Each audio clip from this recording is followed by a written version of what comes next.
Once upon a time, in a small, quiet town tucked away in the heart of America, there lived a boy named Ethan.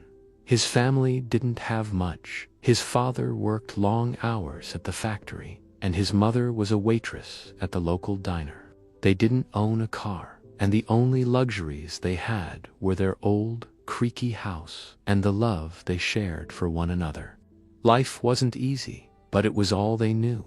Ethan, though, was different. Even at a young age, he had big dreams, dreams that seemed far too big for a boy growing up in a place like this.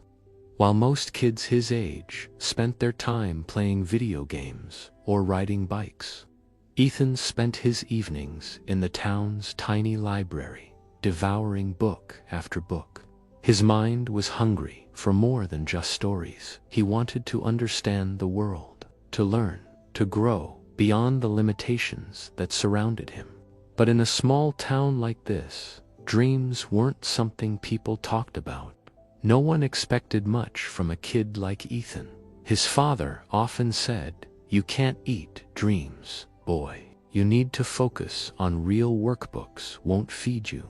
Ethan's mother, though loving, was too busy working long shifts to have the time or energy to encourage him. "Maybe someday, Ethan," she'd say when he asked about going to college. "But for now, let's focus on getting by." But Ethan didn't want to just get by. He wanted something more.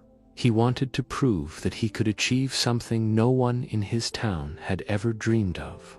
One evening, while browsing through a book on history, Ethan overheard a conversation between two teachers at the library. They were talking about a national scholarship program for high school seniors. The scholarship would pay for everything: college tuition, books, living expenses, and more. Ethan's heart raced as he heard them discuss it. This was his chance, the opportunity he had been waiting for. But there was one problem. He didn't have any of the resources other kids did. Most of his classmates had tutors, private lessons, and access to the best schools. But Ethan was not like them. He didn't have money. He didn't have connections. What he did have was a fire inside him, a fierce belief that if he worked hard enough, he could change his life. The next day, Ethan rushed home and began studying for the scholarship exam. Every day after school, he sat at the kitchen table, his books scattered around him, working late into the night. He didn't have a quiet room to study in. His parents were often talking in the background, the TV blaring, and the sounds of his younger siblings playing in the other room. But none of that mattered to Ethan. He was determined to prove that he could succeed, no matter how difficult the circumstances. His classmates didn't understand. "What's the point, Ethan?" They'd laugh. "People like you don't get into college. You should be focused on something that actually matters." But their words didn't stop him. Every sneer, every joke only fueled his desire to push harder. The day of the exam came, and Ethan faced yet another challenge. The testing center was miles away, and he didn't have enough money for a bus ticket. So he did what anyone would do when faced with an obstacle. He walked 8 miles in the hot summer sun, with his backpack heavy on his shoulders. Ethan made his way to the center. His feet were sore, and the heat was unbearable. But he kept going, step by step, reminding himself that this was his chance to change everything. When he arrived at the exam center, he was exhausted, drenched in sweat, and hungry.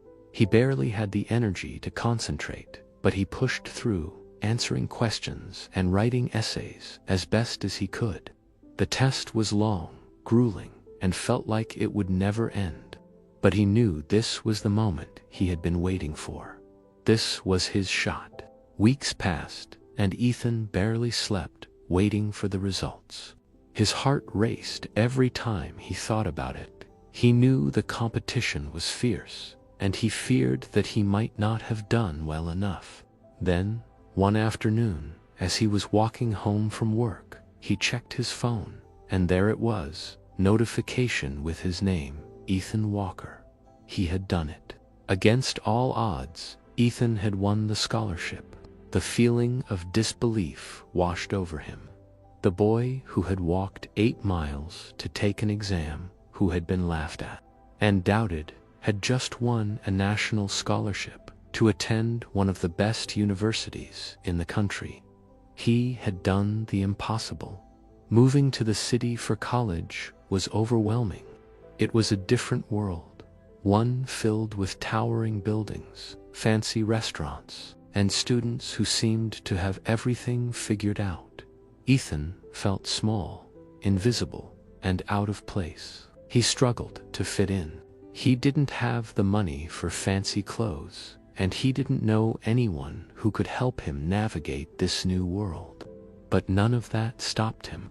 Ethan worked part-time jobs to make ends meet, washing dishes, delivering pizzas, tutoring younger students, and he did it all while keeping up with his studies. He wasn't the smartest kid in the class, but he was the hardest working. He stayed up late, studying, asking questions, seeking help whenever he could. But the hardest part was the loneliness. There were nights when he wanted to give up, when the weight of everything seemed too much to bear. He thought about going home to his small town, where things were simple and where he didn't have to fight so hard.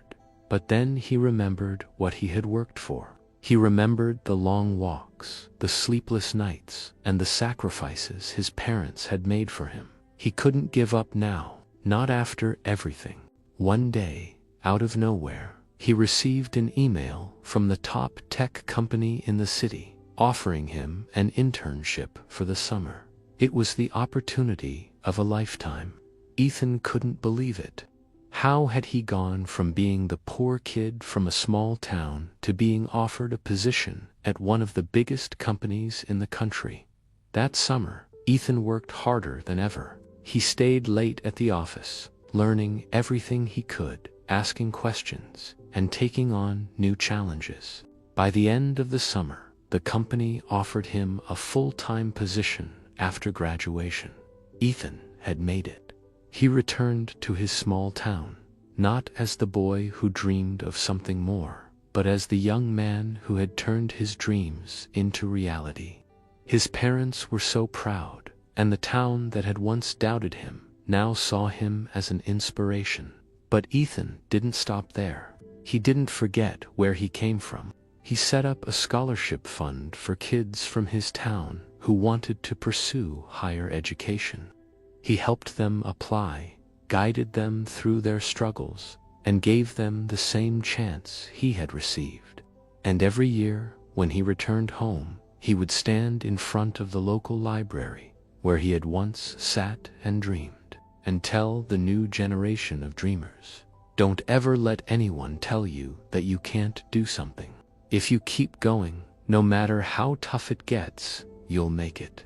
I promise you." Ethan's story wasn't just about a scholarship. It was about the power of perseverance, of refusing to let life's challenges dictate your future. It was a story of a boy who never gave up, even when the world seemed to be against him, and who, in the end, changed not only his life, but the lives of others, too.